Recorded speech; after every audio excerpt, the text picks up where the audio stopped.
Hello students, today's topic is Gauss theorem, proof of Gauss theorem. Gauss theorem. It states that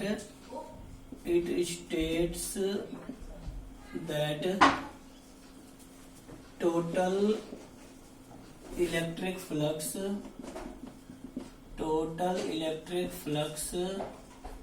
through a closed surface, closed पे ध्यान देना, through a closed surface is 1/epsilon naught times 2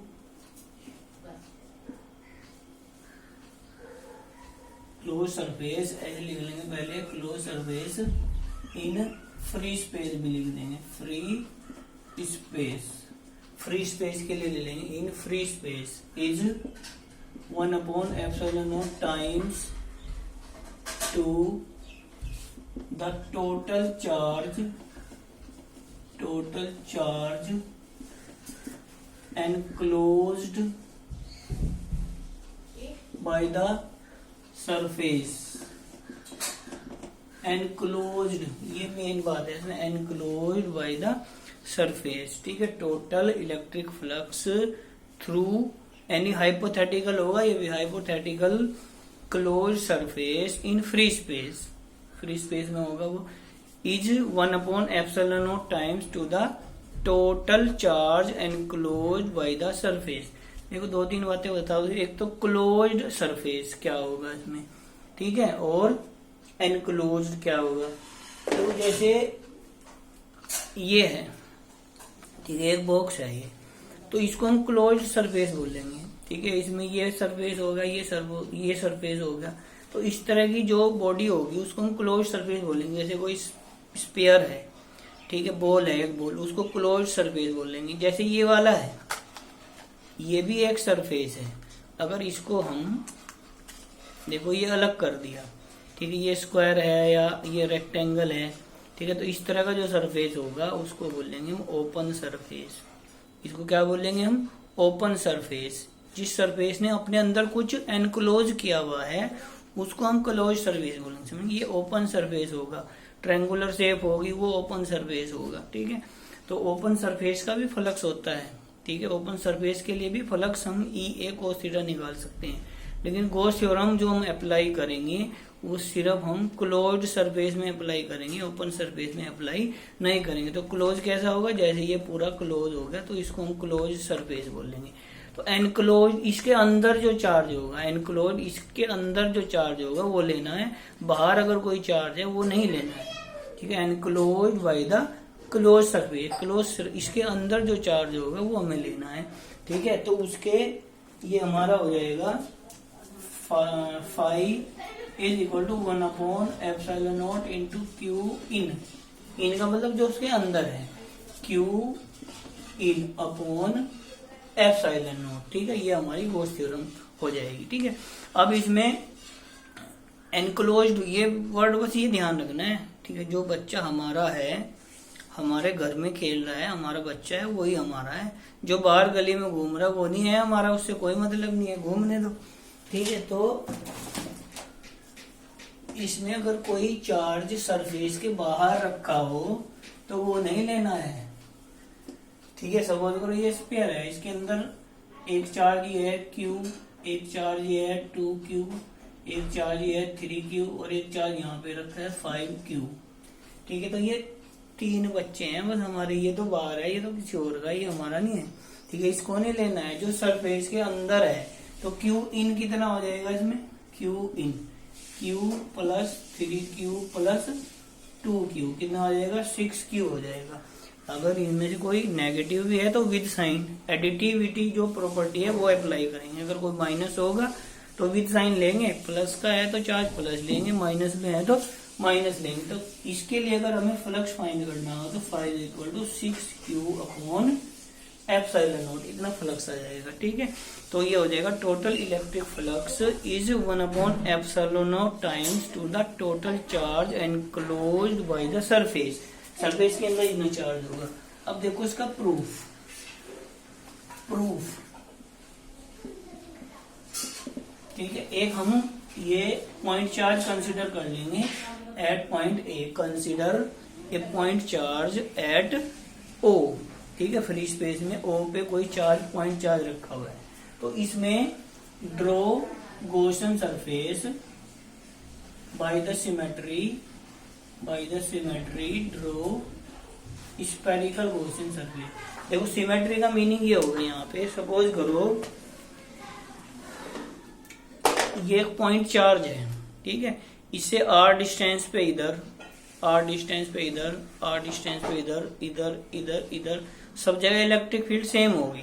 तो उन point को अगर हम join करते हैं, जितने भी पॉइंट हैं उन सबको ज्वाइन करा देंगे तो क्या बन जाएगा, एक स्फीयर बन जाएगा, ठीक है। तो इसको हम बोलते हैं बाय द सिमेट्री। अगर ये पॉइंट चार्ज ना हो के ऐसे लीनियर चार्ज हो, ऐसे हो, तो फिर r डिस्टेंस पे इधर इधर इधर इधर या इधर इधर इधर, r डिस्टेंस पे इधर इधर, r डिस्टेंस पे इसके चारों तरफ field, electric field intensity same होगी, तो वो क्या बन जाएगा, वो सिलेंड्रिकल सरफेस बन जाएगा। तो by the symmetry linear charge के लिए जो गॉसियन सरफेस होगा वो सिलेंड्रिकल होगा, पॉइंट चार्ज के लिए कैसा होगा, स्फेरिकल होगा, ठीक है। तो ये स्फेरिकल सरफेस हमने ड्रॉ कर लिया, इस पे हमने एरिया एलिमेंट कंसिडर कर लिया, ये डी ए। अब यहाँ पे जो पॉइंट चार्ज है इसकी जो इलेक्ट्रिक फील्ड लाइंस होंगी वो ऐसे होंगी, पॉइंट चार्ज की वजह से इलेक्ट्रिक फील्ड लाइंस ऐसे हो जाएंगी, ठीक है। यहाँ भी हो जाएगी, यहाँ भी। इसका एरिया है डी ए, ठीक है। ये डिस्टेंस है इसका यहाँ से यहाँ तक, स्फीयर की रेडियस है r, तो इसका एरिया ये डी ए है, तो जो डी ए वेक्टर होगा वो भी इधर हो जाएगा, D A vector E vector, तो इनके बीच का एंगल कितना हो जाएगा, 0 हो जाएगा। एरिया वेक्टर जो होगा हमेशा सरफेस के परपेंडिकुलर होगा, तो इसका अगर एरिया डी ए है तो जितना इसका मैग्नीट्यूड है उतनी लेंथ का ये परपेंडिकुलर वेक्टर हमारा हो जाएगा एरिया वेक्टर। तो जो एरिया वेक्टर है वो भी सरफेस के परपेंडिकुलर है, और जो ई वेक्टर है वो भी सरफेस के परपेंडिकुलर है, तो दोनों का एंगल कितना हो जाएगा, 0 हो जाएगा। अब इसमें हमें निकालना है फाई, ठीक है। तो पहले हम ई निकालिए, पॉइंट पी ले लेंगे, ठीक है। Electric field intensity at point P, ये हो जाएगा E is equal to 1/4 pi epsilon not cube upon r square, ये इलेक्ट्रिक फील्ड इंटेंसिटी हो जाएगी। और ये हो जाएगा इलेक्ट्रिक फ्लक्स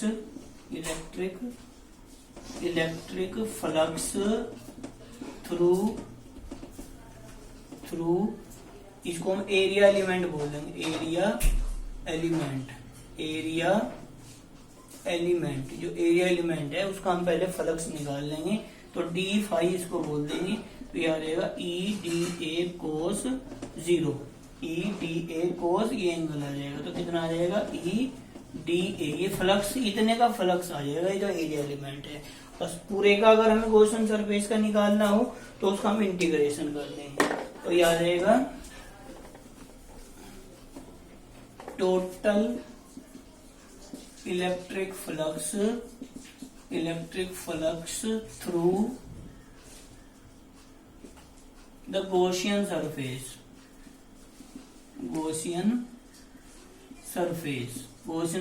के लिए हो जाएगा, इसका इंटीग्रेशन कर देंगे हम, इंटीग्रेशन ई डी ए, इसमें ई की वैल्यू पुट कर देंगे, डी ए की वैल्यू पुट कर देंगे, बस ये ध्यान रखना है इसमें।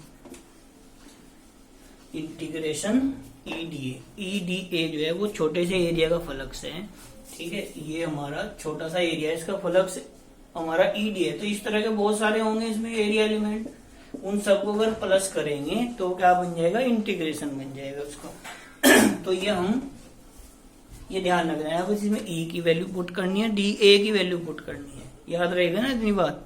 क्या करना है, ई की वैल्यू पुट करनी है, डी ए की वैल्यू पुट करनी है। तो पहले ई की वैल्यू पुट कर दो इसमें, 1/4 pi epsilon not cube upon r square D A, इसको बाहर ले लेंगे, 1/4 pi epsilon not cube upon r square, ये कांस्टेंट है, ये अंदर हो जाएगा डी ए, ये वेरिएबल है, एलिमेंट है, ये तो चेंज करेंगे तो ये चेंज होता जाएगा, तो ये हमारा आ जाएगा surface area of sphere 4 pi r square, यहाँ पुट कर देंगे तो 5 is equal to 1/4 pi epsilon not cube upon r square into 4 pi r square.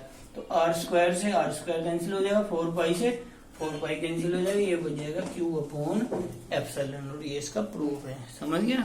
तो क्या ध्यान रखना है, इसमें E की वैल्यू पुट करनी है और dA की वैल्यू पुट करनी है, dA इंटीग्रेशन। तो पूरा स्फीयर का हमारा सरफेस एरिया आ जाएगा 4 पाई आर स्क्वायर। तो ऐसे ही इससे हम कूलम्स लॉ को भी डिड्यूस कर सकते हैं, इससे गॉस थ्योरम से हम कूलम्स लॉ को भी डिड्यूस कर सकते हैं।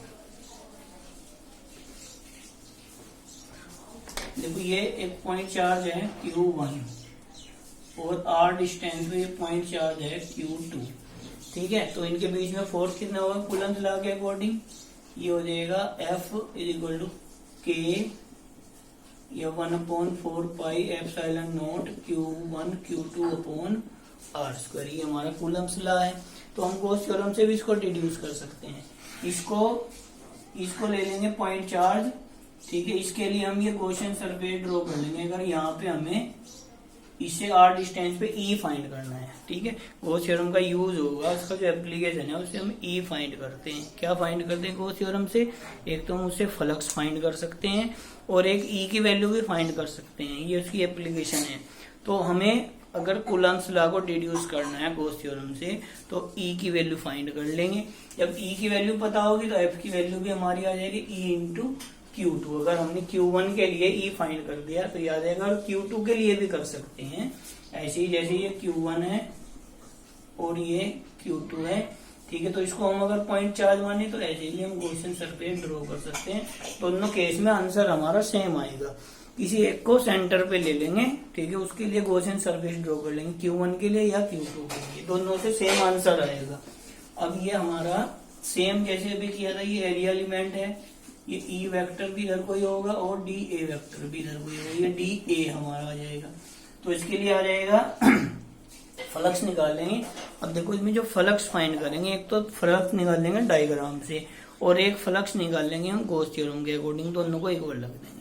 आगे जितने भी क्वेश्चन हैं इसके, जितनी भी एप्लीकेशन है, उन सब में यही प्रोसीजर चलेगा। कैलकुलेशन अलग होगी, डायग्राम अलग होगा, लेकिन सबका प्रोसीजर सेम होगा। क्या होगा, फाई की वैल्यू एक तो निकाल लेंगे डायग्राम में से और एक फाई की वैल्यू गॉस थ्योरम के अकॉर्डिंग, दोनों को इक्वल रख देंगे। हर एक क्वेश्चन में यही होना है, सब में ध्यान रखने वाली बात है।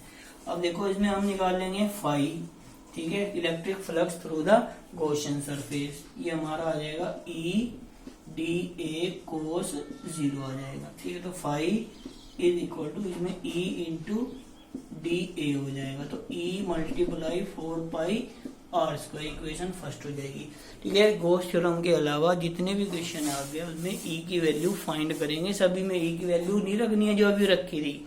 E is equal to 1/4 pi epsilon not Q upon R square, वो केवल और केवल तब रखेंगे जब गॉस थ्योरम को प्रूव करना है। आगे जितने भी इसकी एप्लीकेशन है उन्हें E की वैल्यू फाइंड की जाएगी। तो यहाँ E की वैल्यू पुट नहीं करनी है, E की वैल्यू फाइंड करनी है। तो ये आ जाएगा, ये किससे आया, डायग्राम से। और अकॉर्डिंग टू गॉस थ्योरम के according phi is equal to किसके होगा, charge upon epsilon not, charge enclosed by the surface multiply 1 epsilon not. तो इस सरफेस के अंदर कितना चार्ज है, Q1, तो ये आ जाएगा Q1 अपॉन एप्सिलॉन नॉट, ये सेकंड आ जाएगी। तो ये इक्वेशन फर्स्ट है, ये फाई की वैल्यू डायग्राम से है और ये गॉस थ्योरम के अकॉर्डिंग है। इन दोनों को इक्वल पुट करके E की वैल्यू फाइंड कर लेंगे और वो E की वैल्यू यहाँ पुट कर देंगे। तो इसमें आ जाएगा फ्रॉम फर्स्ट एंड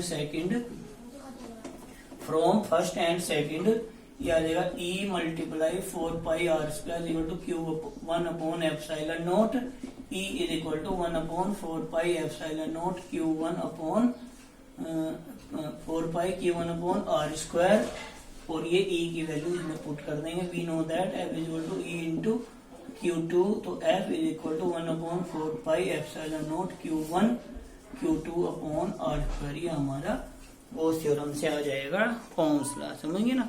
तो इसमें क्या करना है, अगर डिड्यूस करना हो ओम्स लॉ को तो हम गॉस थ्योरम के अकॉर्डिंग E की वैल्यू फाइंड कर लेंगे, E की वैल्यू यहाँ पुट कर देंगे, समझेंगे ना। तो जब हम गॉस थ्योरम को प्रूव करेंगे तो हमें E की वैल्यू पुट करनी है 1/4 pi epsilon not Q upon R square, ठीक है। और जब हम एप्लीकेशन उसकी करेंगे तो ई की वैल्यू फाइंड करेंगे, ई की वैल्यू पुट नहीं करनी है, ई की वैल्यू पुट नहीं करनी है, ई की वैल्यू फाइंड करनी है, ई की वैल्यू फाइंड करनी है, ये ध्यान रखना है जितने भी एप्लीकेशन। और कैसे फाइंड करेंगे, सभी में एक ही प्रोसीजर होगा। क्या प्रोसीजर होगा, फाई की वैल्यू एक तो हम डायग्राम के अकॉर्डिंग फाइंड करेंगे और फाई की वैल्यू एक हम गॉस थ्योरम के अकॉर्डिंग फाइंड करेंगे। गॉस थ्योरम के अकॉर्डिंग होगी charge upon epsilon not, Q upon epsilon not, और डायग्राम के अकॉर्डिंग वो डिफरेंट केस में डिफरेंट होगी। ठीक है, फाई की दो वैल्यू हो जाएंगी, दोनों को इक्वल पुट करके ई की वैल्यू फाइंड कर देंगे।